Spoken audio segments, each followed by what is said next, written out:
Well, good morning from Camp Shaky. It's Saturday morning. This is the day where we have the raffle demonstrations and various other things going on.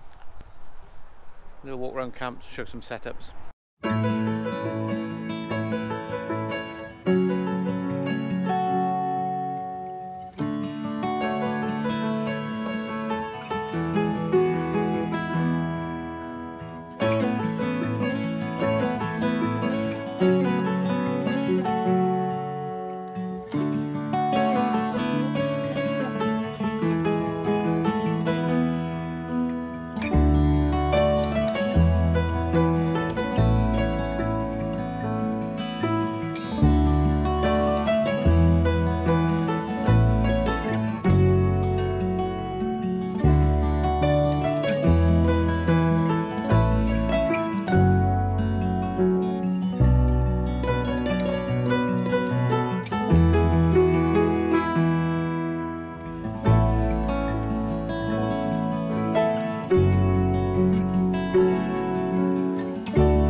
Well, good morning. Today is just going to be a demonstration of axe use and safety, different types of axes and how we implement them in the woods or at home. So why do we need an axe basically?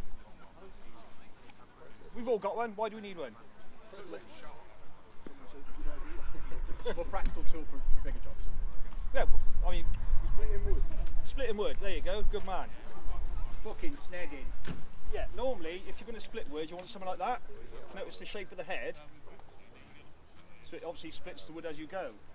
But most of us will have something like this, size, Gransfors, the small forest, which is now synonymous by Ray Mears. Most of us will carry that one. A little wildlife hatchet. So those are the basic axes that we use. Now, if you're going to be splitting wood, buy a splitting axe. The reason why we use those is we use different applications for them in the woodland area. So basically,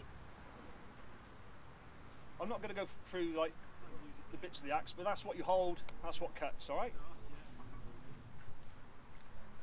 So basically, most of us men, and women maybe, you've got your log at home or in the woods, on a stump, and you do that. Yeah? The only thing wrong with that is you do that, as you come down, and it does happen. You bring it down with such force, you won't be able to stop it in time. So there's a couple of ways to alleviate that. One, you've got your log, you don't swing like this, so if you see my body, if you've got a heavier axe, your body will twist. As it comes down, this arm will pull it this way. Even though that's my strongest arm, as it comes down, look at the angle. It's not straight. And your body will do that automatically. So you've got to get in the process of actually hitting it straight. So as you come down, instead of doing this, yeah? And it will happen, you see it all the time. First way, you sort of, with this axe is light enough just to come above your head and down. So as you come up and we drop our knees, what that does is you're lowering it, so if you do miss, it'll hit there or there. It'll be nowhere near your legs. So as you come up with force and purpose, okay, just by something as gentle as dropping your knees. The second way is actually get on your knees. And all that does again, now, as we come up and swing down, you'll hit there or there. Again, nowhere near my legs. Okay, and I know some people that can't actually keep getting down on their knees, especially at home, but in the woodland, where you're only processing a small bit of firewood, it's the safest way. And again, when you are splitting wood, don't put it in the centre or near you, because if it does come off, it'll come up. Put it at the back. So if you do miss, it'll hit the stump and not damage your axe. So put the log at the back of the stump as we come up, nice and safe.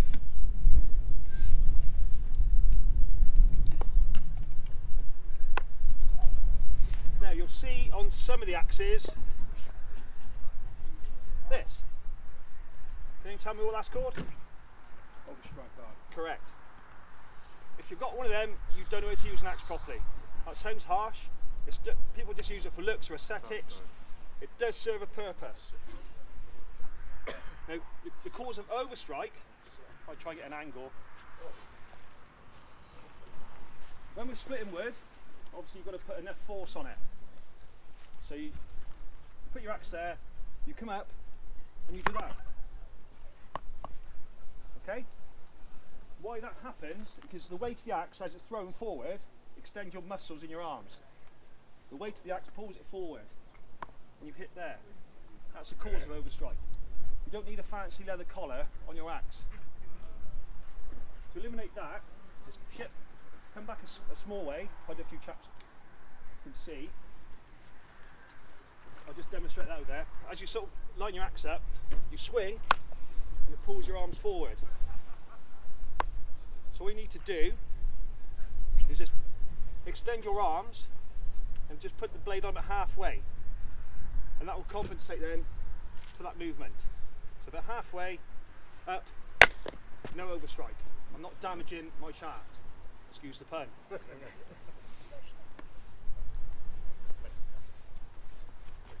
So we're getting to this point now where we're splitting down our wood quite happily, nice and safe. Then you get to that sort of size, then most of us do this. Yeah? We've all done it.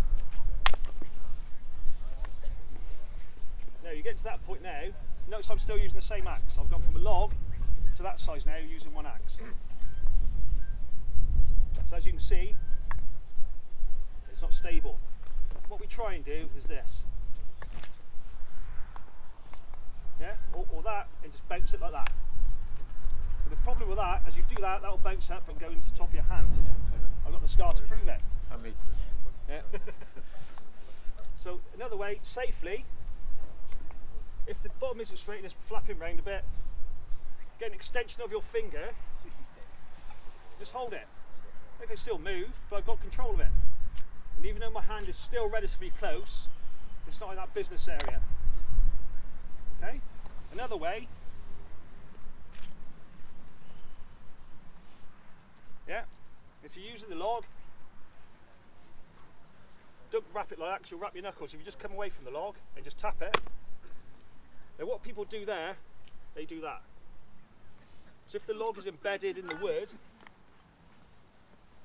just hold it like that and tap. Twist the wood. Because if that log is embedded in that, you're going to do that and you eventually loosen the eye and it'll come loose. So nice and safe. I've got to this point now where we're at that stage by using one axe. No knife, no small axe, just one axe. Okay, don't twist the axe, twist the wood. So we've got kindling size now. From that size to that size, using this. Now, obviously, if you're skilled enough, now you can also feather stick with an axe. My feather sticks are not very good.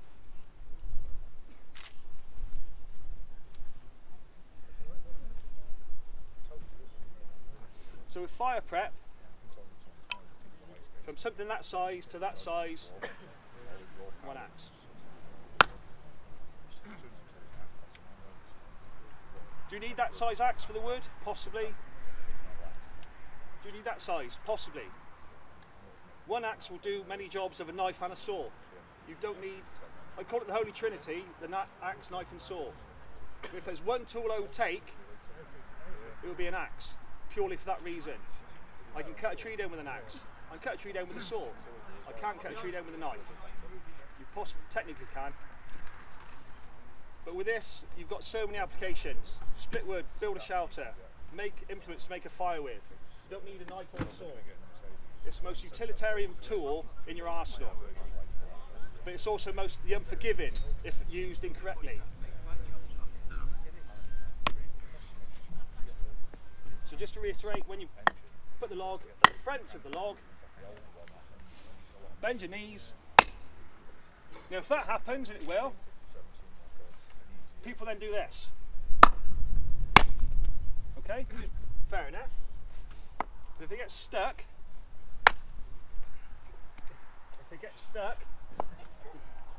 okay, they start banging. Now, easiest way, and this will do two things. Turn it over, and as you drive it down on that way, two things will happen. It'll split the wood and it'll free your axe, okay, safely, instead of banging this. And the reason why this is better, if you're doing it this way and trying to force it through, there's not much weight in the axe head. The log is heavier, okay, so you're trying to bang it down. If you turn it over like this, good grip, okay, just so much easier, okay. So we got this stuck. Instead of banging, nice and simple, safe. I've still got my fingers, my legs are intact, and I'm processing a nice bit of firewood.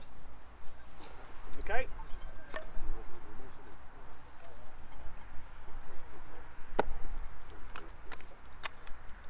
Now, people say, if you haven't got a stump in the wood, what do you do?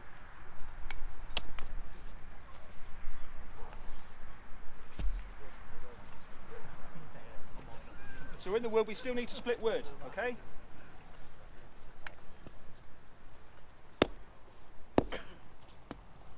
And happening, is it? You can't just do it on the ground. You can possibly use another bit of wood, but you need to split the wood to get that wood. So what we do, this is a bit of an advanced technique. What I've just talked through now, this goes out the window, because it's very dangerous.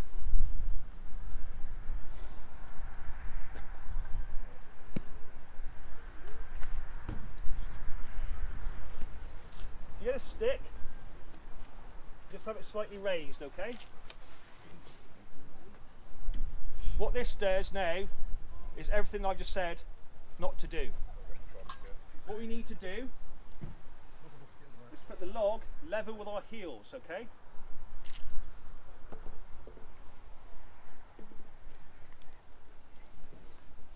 So if we have it in front, you're going to pass the axe through your legs, okay? Again, it's an advanced technique, and only do it if you're competent enough. If you put it in front, you've still got that risk if we hit it, it could glance off either way into our leg. So we put the log level with our heels, okay? So we're pushing the axe through our legs, okay? So it comes at the other end. Comes out the other end, don't let go, okay?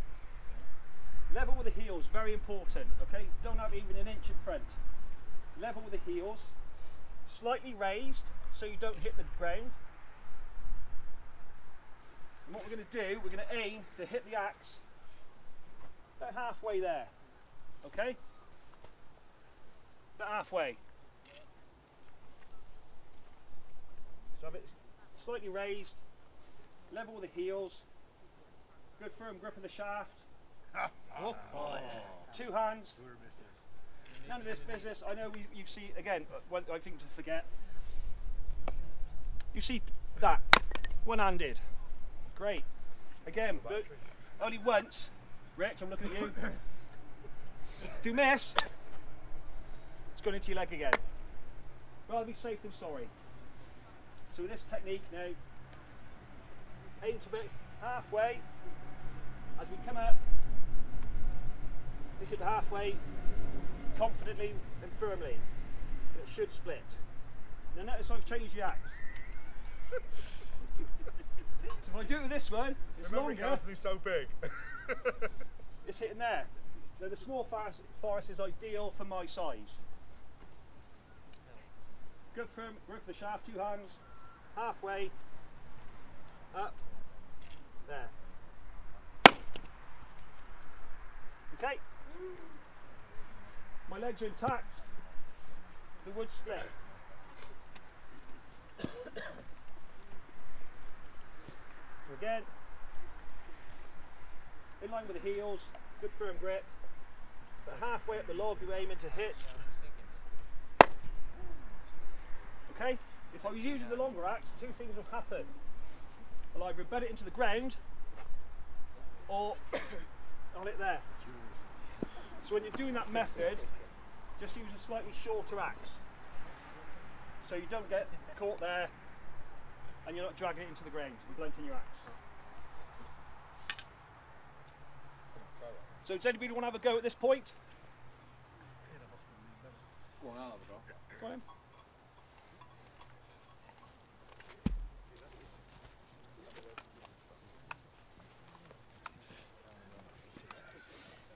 Which method are you going to use, bending or the stand up? Yeah.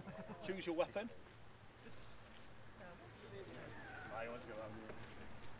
You notice how light it is? Yeah. And you say it's only going to split it. If you look down there, it's more acute compared to something like that. Just a lot thinner. It's actually got a thicker wedge shape on it. Yeah. So, relax. Your piece of wood. Cheers. If you've been listening, placement of the wood. That's it.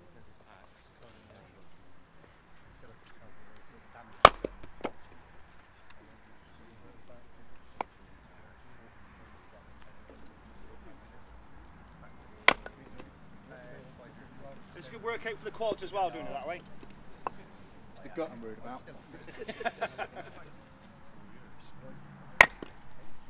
But again, you see, we're not swinging it to the rafters. Just a gentle.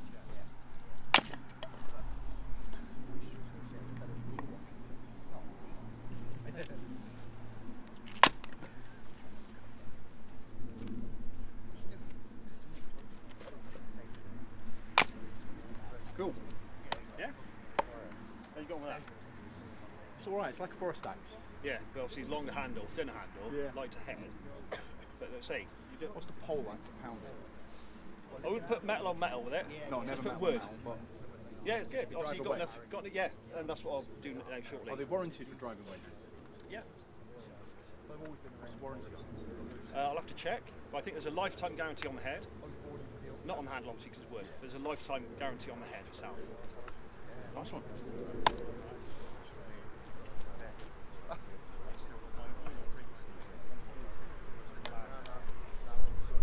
If you've got a small axe like this, which most of us do carry, just another quick tip.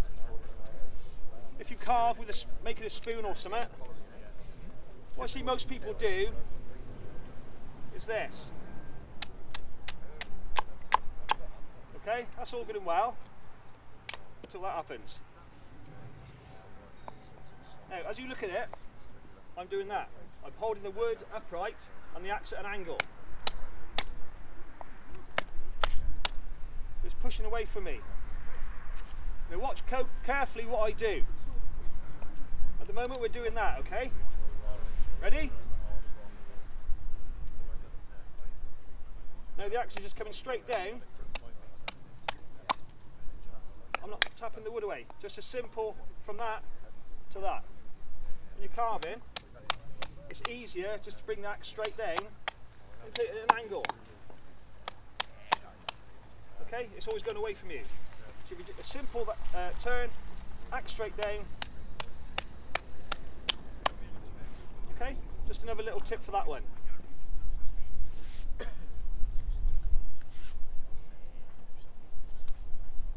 And always put the mask back on the axe, okay? You see, like that, or actually embed it in the wood, okay? Don't have it legged up against a tree like that, someone could trip and go through their boot quite easily.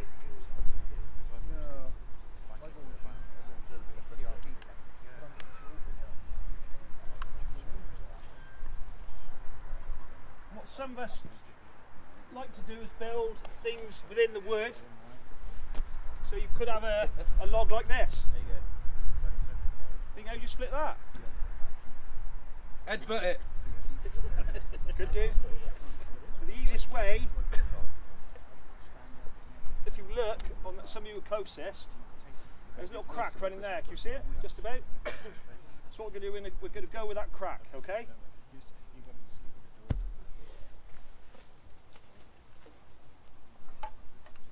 Find yourself the baton. I mean, you could do this. Yeah, but really you want to get it quite central. So controlled and safely, just place your axe where that crack is.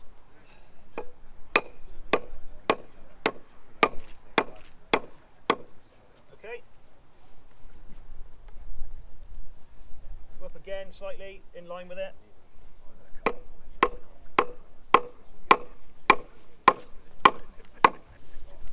You see what's happening? Do you see it start to split? Yep.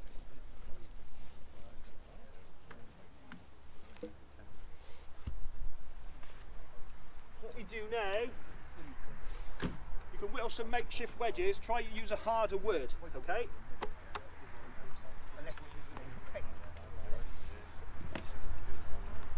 Place the wedge in the crack. You were saying about tapping it, yeah? Yeah. Nice and steady. Good lucky with that piece. See it going and going, yeah? So you get the other wedge now. Just put it in a slightly bigger crack and just tap that in. Iron turn will loosen that one.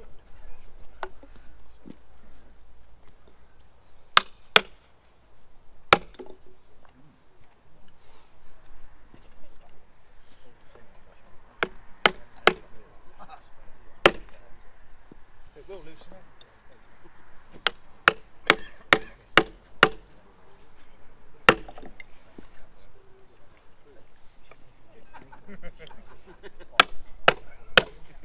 Okay, and just go through steady like that.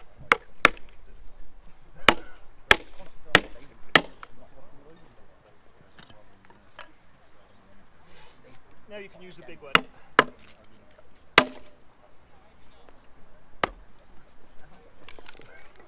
Okay, so you now split the log in two so you can make a seat, whatever you need to do, make a bench with it, just by carving a few wedges, safely.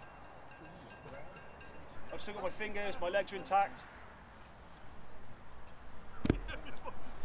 Okay, so does anybody want to come and have a go? Man did there? Anybody? Yep. That's a prime example now. Look at the size of this young man. Have you ever used an axe before? No. No? Okay. Well, you just hold it for a minute, okay? You right-handed or left-handed? You're left-handed. May I? Yeah. Close proximity? Yeah, no, that's fine, yeah. So if I'm right-handed, okay, my left hand would be there. My right hand would be there. As you're left-handed, your left hand would be there, and your right hand would be there, okay? Okay, so what you need to do is kneel down.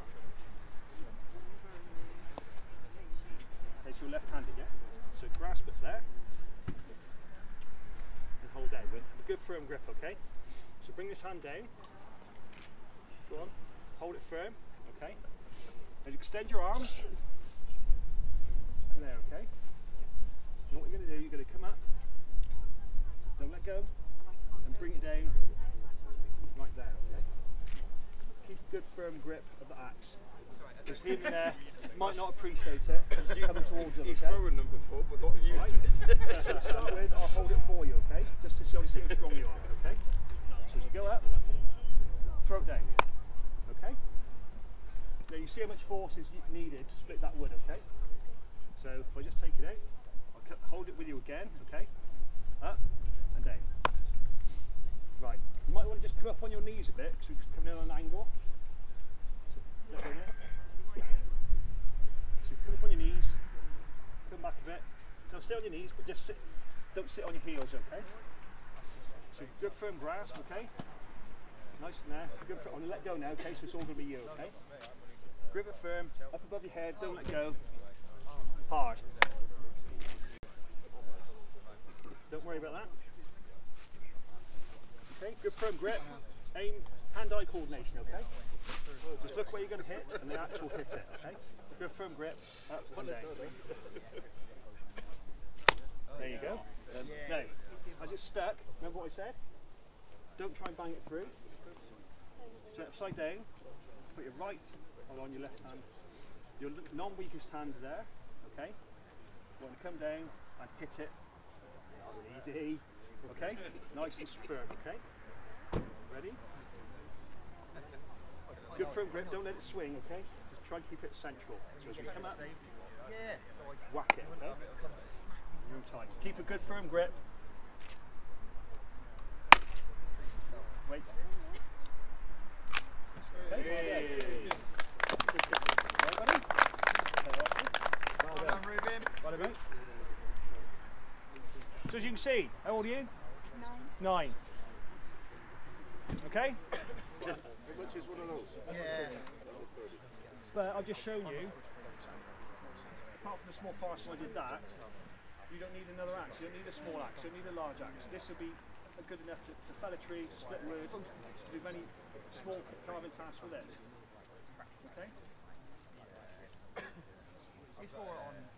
So basically that concludes the axe demonstration. Thank you, ladies and gentlemen.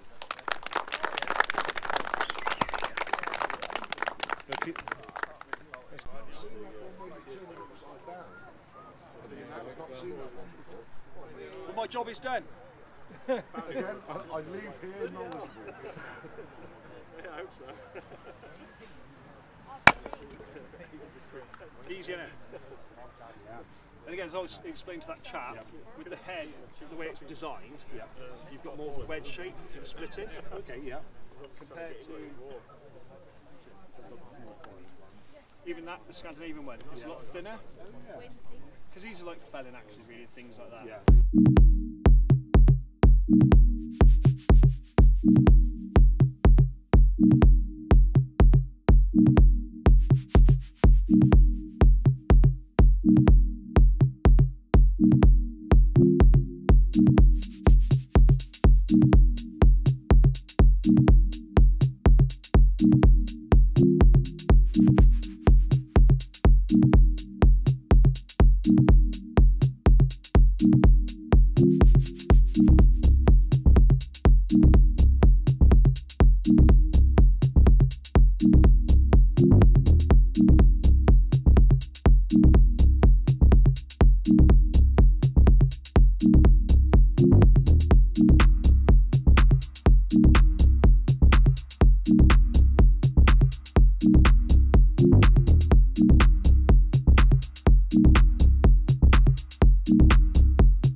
Chances of anyone I've ever met in bushcrafting or outdoors in a survival situation.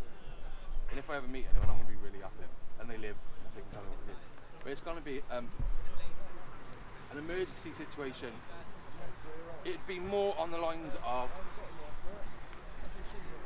when we go out and do our hobby and our task, off-roading, whatever we're doing, we're never more than a mile away from a decent main, an hour away from a decent main road.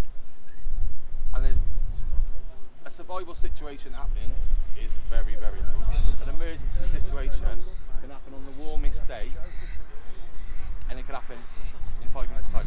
And the more reason that could be is we're out in the woods when someone that's just come along hasn't got amazing kit, or They haven't realised, because they've been pounding, wandering through with all their kit on, they've got as wet and as cold as they've got, and then hypothermia comes on. Or the beginnings of it comes on. So the best and the quickest way of doing it is making a break. So when we go and do our hobbies, it's not like we're on a plane crash and we've only got our flip-flops on and then we have to do Wilson and get a ski and do all our magic. We're going to be, for anything like me, my car is full of shit. I cleaned it once and then wanted to use all the bits and then so it stays full of rubbish. Or we're going to be take our kit with us because we've taken all our camping kit. If we need to make it, so as an accident happens on the road out here when it was snowing like it was last year and we can't get anything in but we need to get someone warm, we don't need to pull a car up there, rip all the tyres off, smash the headlights out and do signal fires and stuff. We might have all our gas cookers. Just get the gas cooker out straight away, make a fire, make a brew, get them warm. But then we've got stuff in our cars and with our kit we need to get warm and we need to get warm quick. So it's bow drill, absolutely amazing idea, but when you're going down you don't want to spend 3 hours, or someone else is going down, you want to spend 3 hours collecting all the materials to go on a bow drill. If you in your kit you've got a flame lighter or the kit that you've got, let's use it and let's get it done. We can make stuff up, kit and bits and pieces that we'd have in our cars to help us along. And even if we're not in our cars, who smokers here? So in your pocket you've got your lighter, your fag packet, loads of crap plastic, you've got your wallet in your pocket, so if everything's damp around you, how many of you got loads of bloody receipts and crap business cards? So then you've got Tinder to go straight away. It's MacGyvering. It doesn't all have to be all natural materials and what Uncle Ray does. If you've got in your wagon, you're a dirty sod like me, and you've still got your chip wrapper left over from dinner time, full of nice chips in. You got your nice grease. You got your plastic.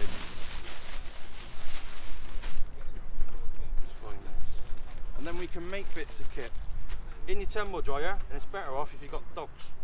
In your tumble dryer, or the linnet, and then you'll end up with a dog hair. Burning this like this is absolutely brilliant. But you can make yourself some bits of kit to go along to help you. Crap candles, cheap ones, melt them down, and just because it's got the wax in it, it makes it burn amazing. But then we can go on, and then we can make paraffin ones. So my trick with these little paraffin ones, mount all your wax up in.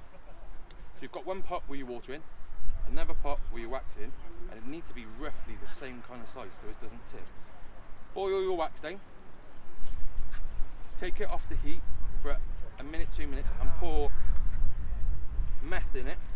So you've got about an inch or so on the top. And with a pair of pinchers on a makeup pad, dip it so it soaks the meth up and then goes into the wax.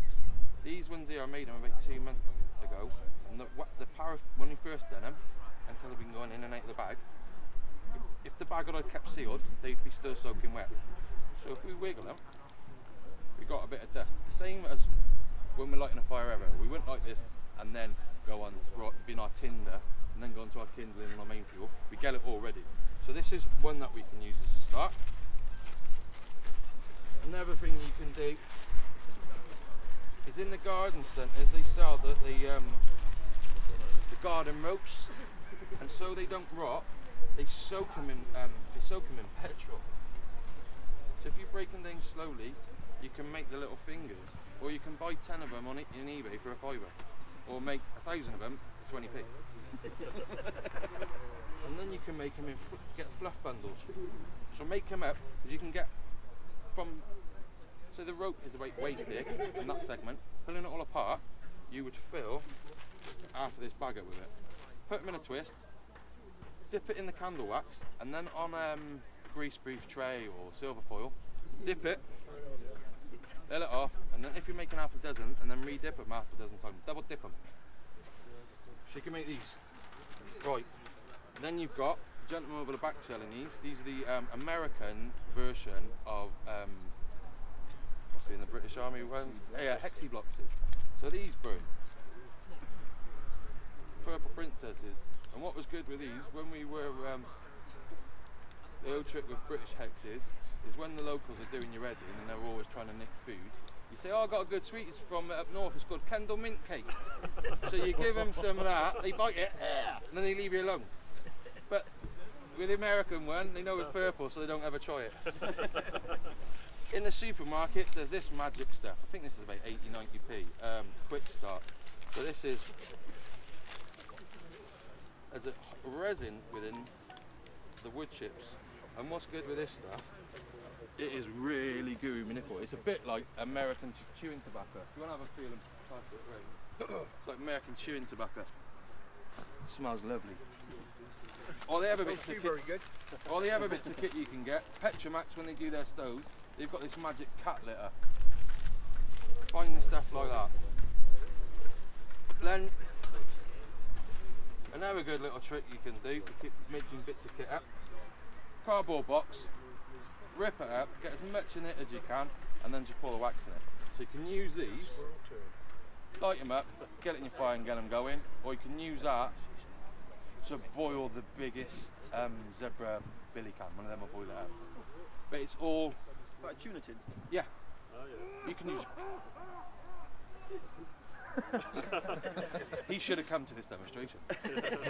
You can use a Coke can, you can use whatever to put them in, so that'll keep it going. Another little ones, there's loads of YouTube clips of doing it. So this again is the fluff from the tumble dryer, and then this one is cotton wool buds. But I found that the linnet is better. And so then we've got, do a little quick one. It might be a bit tricky because of the wind that we've got. It might not go as well as if we were in a shower. What I want to do is, because there's water. That's what you can get from. Because there's water in this. Always do a raft. Because if the ground's frozen, if the ground's wet, we put a plate in on the bottom. Because then now we've taken the dampness away, so we're going to have the issue where the wind's coming through. So then, because I'm only interested in let's get this fire lit and let's get this fire lit now, I could rub two sticks together, I could flint and steel, I could use a lighter, but then this is going to go and it's going to go quicker. Another thing that you can use for lighting a fire doing these, absolutely brilliant, and you can eat them without getting poisoned, the Pringles. 4 Pringles, without wind coming through, we'll boil a can of Coke. Or McDonald's fries. And Doritos. Yeah, because they're full of oil. So if you like this one here, What's it to if you like this one here, What's it to go at? Anything that's high in oil. Yeah, Doritos is brilliant. and then this is a normal, this is just normal wax. So that's going in, if you just protect them more, it'll go out and bubble up. But then, because of this one, done the same wiggle, so you've got to give it a bit more effort. You can eat it, but you can also use it as a fire. Same as when you're using cotton wool, then cotton wool and Vaseline. Cotton wool and Vaseline will last longer. So you can bang them on, and I'll show you little things as well. This is, I'm not going to be making a fire as such, it's showing of what we're going to light, and then we're going to get it going. In the jungle, because nothing is dry, they always use rubber. So you see on the parangs, they load the parang up with rubber and a load of lighters. So if you cut off, even off the bottoms of the jungle boots, they're cut. If they've got none left and can't get a fire going, they cut the bottom of their jungle boots out. That's what they do in Thailand, they cut a bit of their flip-flop off. Yeah. Just to start a barbecue. Yeah. They'll just cut a small piece, just put So it you there. put in? That's it. So you can see that's going there, that's good. This has gone out again. Makes you last But longer. then when we're getting them in, put a bit of rubber on. But it's to get, it's once you get these going, then they're going. See, it's going burning. Right, That will go out. let's have a go on these one of these purples. It's the rain.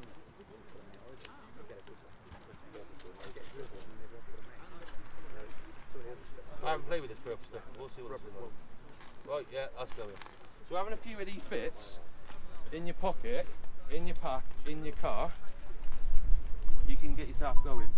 But then if you haven't got, you're in your motor and you haven't got a source of light, you haven't got a lighter in your hand and you haven't got matches, if you've got an old crap car like me, you've still got a cigarette lighter. But then if you haven't got a cigarette lighter, you might have some metal or jump meats. If you're with someone you don't like and they've got a nice fleece wool jumper on or whatever, you can rip that off them, cross over on your jump so you get a spark, and you can ignite. Or you can use the old army, if you'd have it in your kit, old army field dressings. I bet this is older than me, this. So it's no use for medical reasons anymore. No, no year on it. So then you got banging on.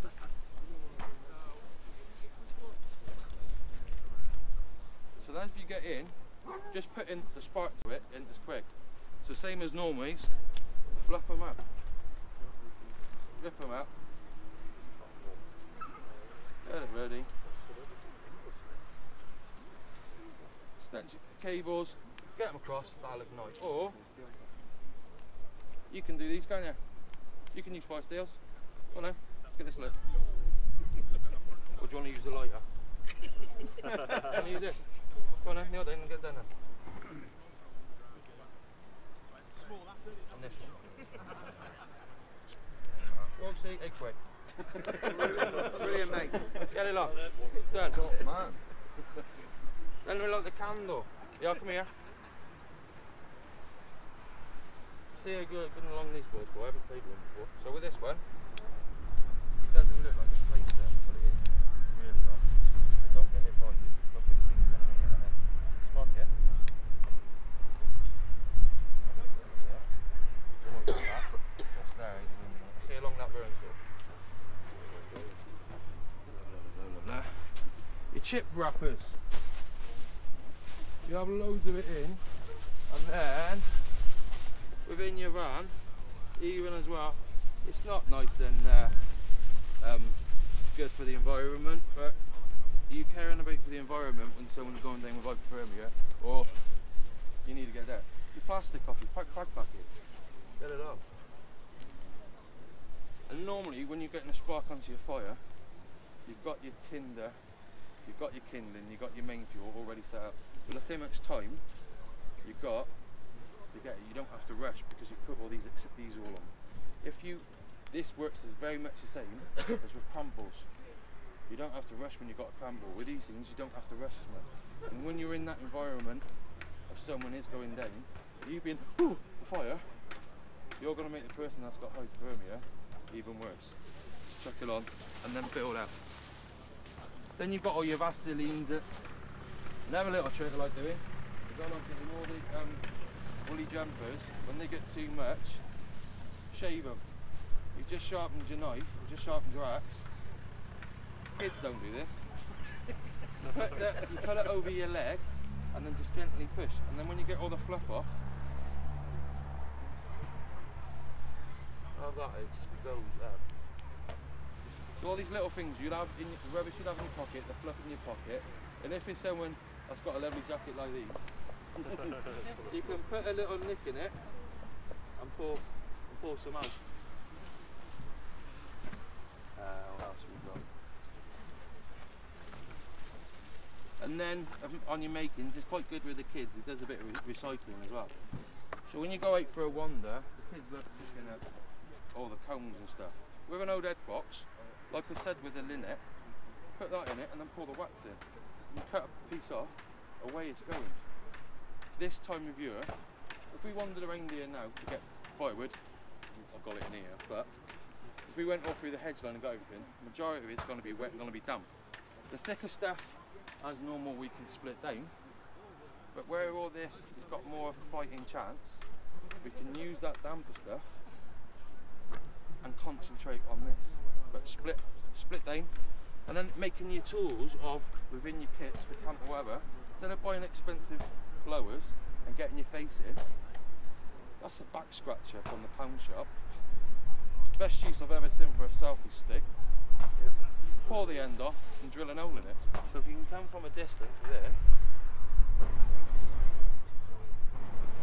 and you can blow it, it's safer for the kids. So you set up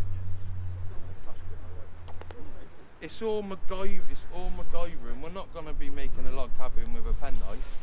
So he's in the wall, and we make him a bunk or whatever. It's all the bits of kit.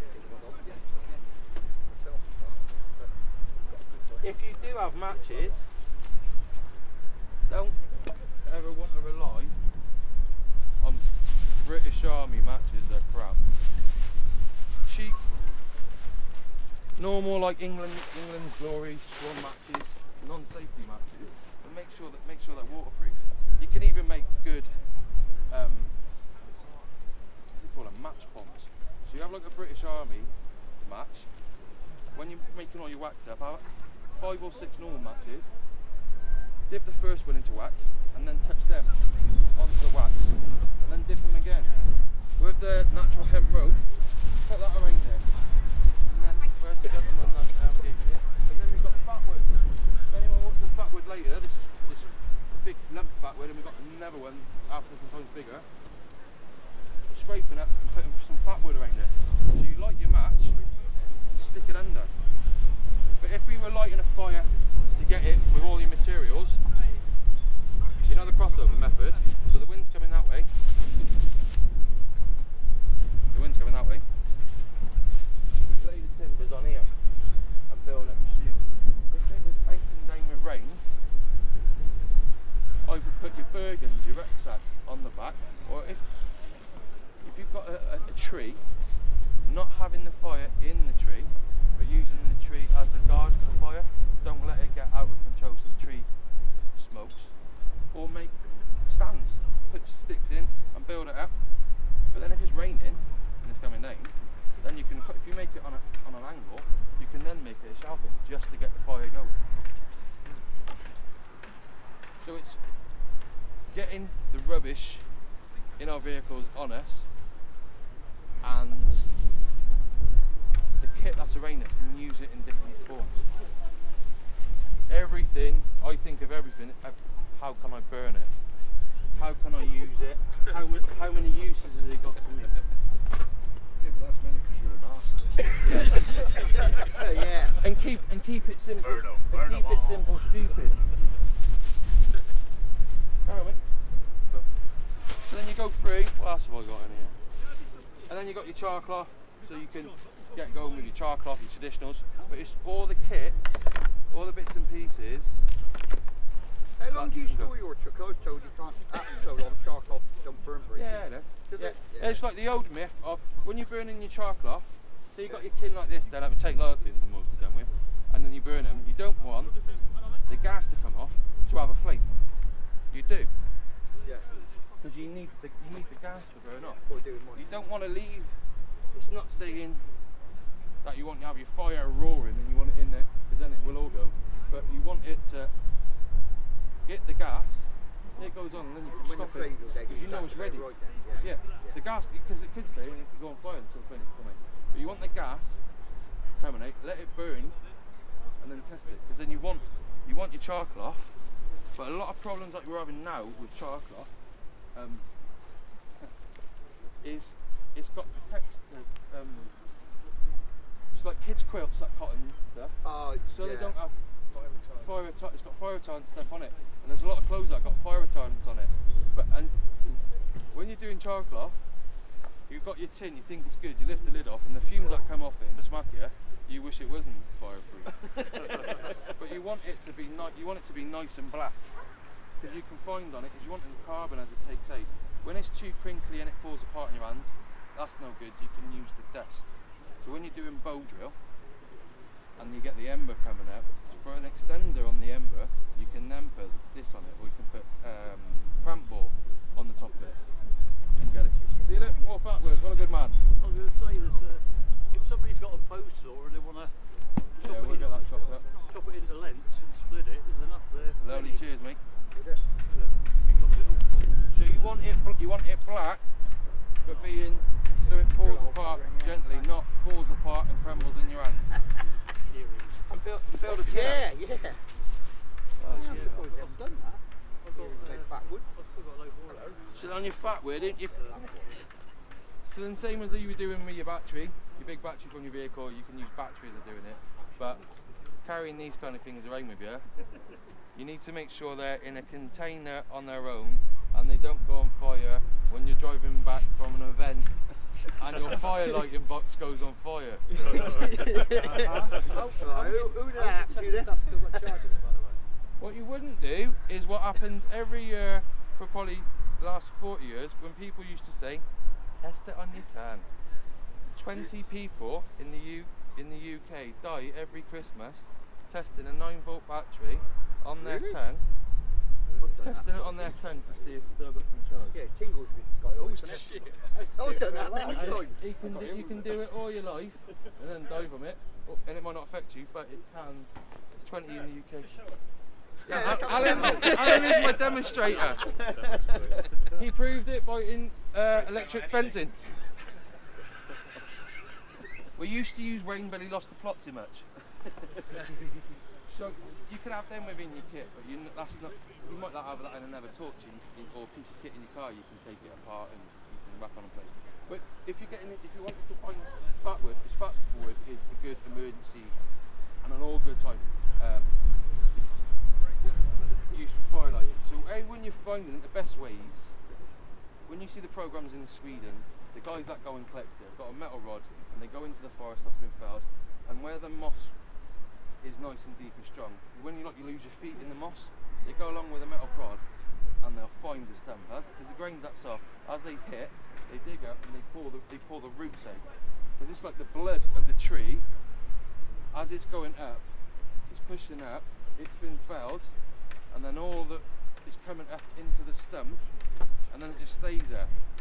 But what we're going to find is trees within the woodland, on the deck, standing. You know when you stand on it and you put your foot through it, or you mess about and think you're a ninja and you karate chop it and it falls apart to nothing. The hardness, that's what's behind it, is the resin. So it could be nothing, just fall apart like soil, and then what's hard behind it is the resin. So this is one that Alan felled, and when he felled the tree, it was running out a bit. So it builds up. You can have like dust on the back of it. Sometimes when you buy the sticks in the packets, you've got some of it. When you buy it in there, you're paying half.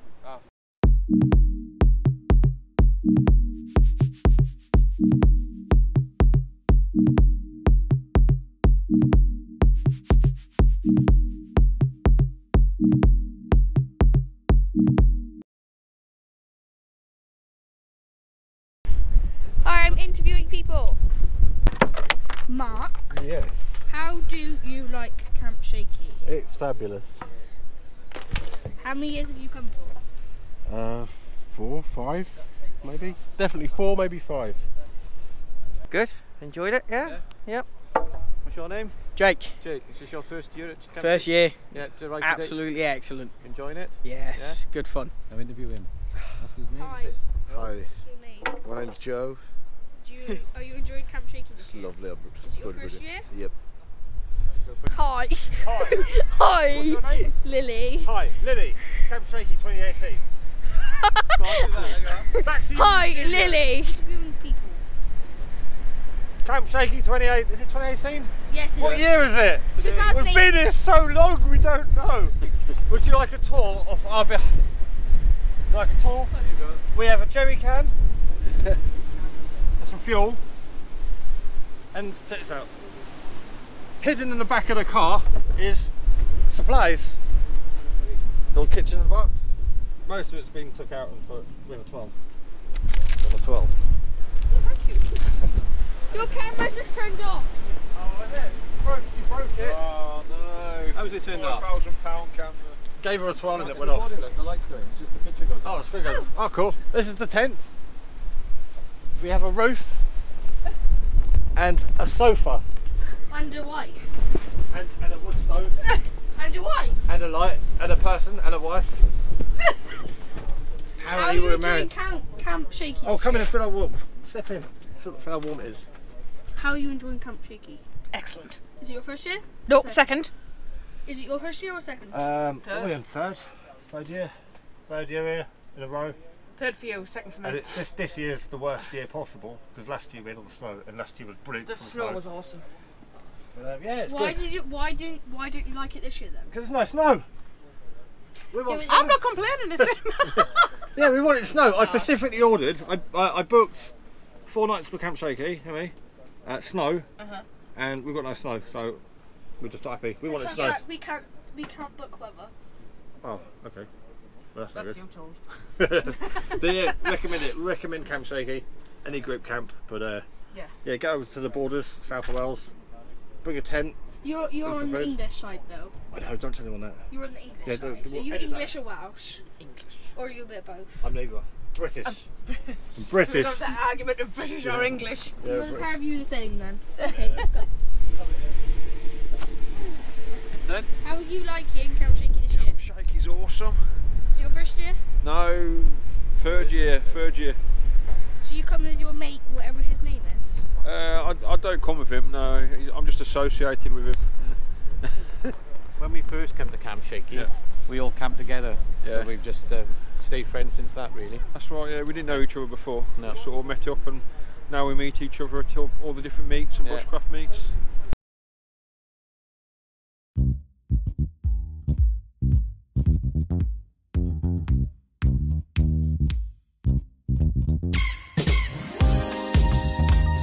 Last call for raffle tickets.